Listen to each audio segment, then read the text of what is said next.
Bonjour, je m'appelle Jade, j'ai 23 ans et j'ai été internée 2 fois en HP. Je décrirais mon hospitalisation en un seul mot, trou noir.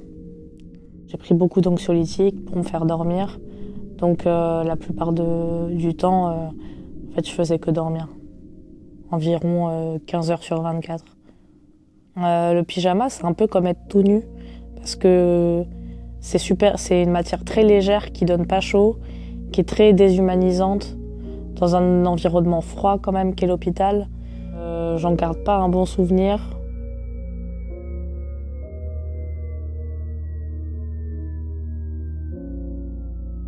On m'ignorait beaucoup, comme on ignorait également les autres patients. Et j'avais l'impression de ne pas être entendue dans mes demandes.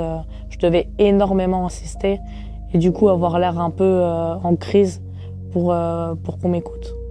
Alors, dans ma première hospitalisation, je suis pas sortie de ma chambre. Je voulais parler à personne. Dans ma seconde hospitalisation, vu que je suis restée plusieurs jours, j'ai été obligée de sortir. Rien que pour les repas, je devais manger dans un réfectoire, par exemple. Les autres patients me faisaient un peu peur, honnêtement.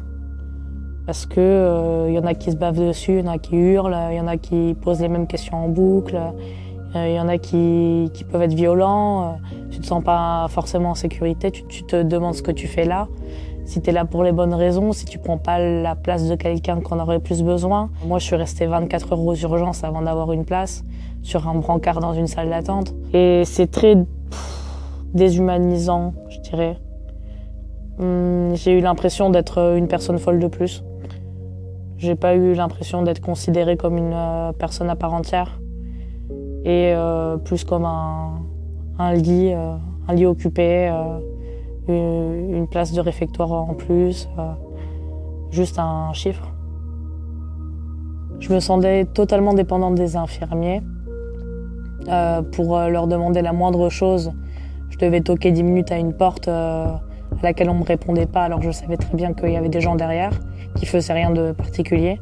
Juste, ils n'avaient pas envie de répondre, du coup, ils répondaient pas, c'était aussi simple que ça. La moindre petite demande l'aval d'un médecin, finalement, on peut rien faire. Et un médecin, il n'est pas disponible avant 4 heures après ma demande. Donc si c'est une demande urgente, concrètement, je peux aller me faire voir. Voilà.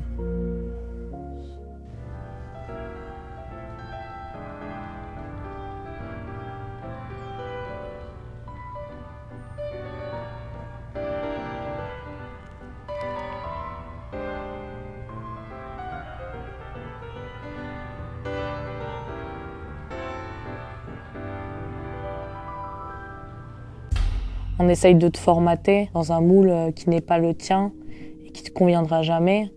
On sent que c'est pas fait pour un être humain de rester autant de temps dans un endroit cloîtré à juste se faire sédater et attendre que la nuit tombe et se faire sédater le jour d'après encore et encore.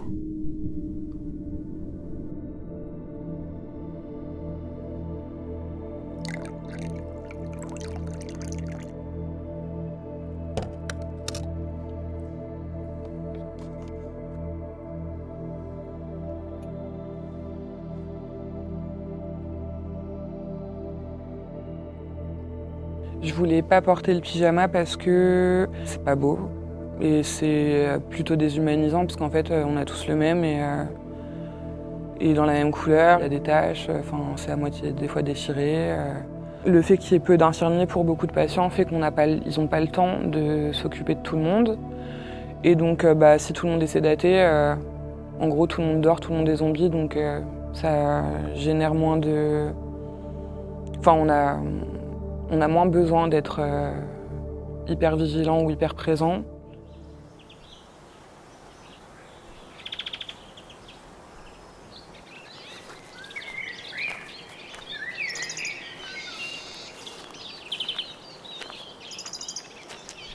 C'est pas qu'une impression, mais j'ai la certitude et le sentiment de ne pas avoir été traitée de la bonne manière durant ces temps-là. C'est de ma santé dont on parle et les traitements que vous me donnez, c'est moi qui les prends en fait. Donc c'est mon corps qui les subit. Les 45 kilos, c'est moi qui les ai pris, pas vous. La pragmatisme et tout ce qui va avec, et le fait que ma vie elle se soit arrêtée alors que j'étais en train de reprendre mes études et que j'habitais seule et que je me suis retrouvée à devoir retourner chez mon père et à pas travailler, à rien faire. En fait, j'ai vu un médecin une fois quand je suis arrivée et une fois quand je suis sortie, c'est tout.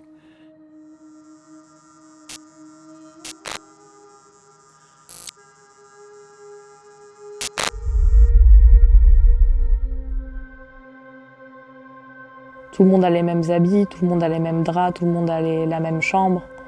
Et en fait, ça déshumanise totalement quelqu'un. Et le jour où la personne part, soit parce qu'elle est morte, soit parce qu'elle va mieux, on donne la même chambre, les mêmes habits, les mêmes draps. Et ça recommence jusqu'à l'infini, en fait. C'est une boucle sans fin.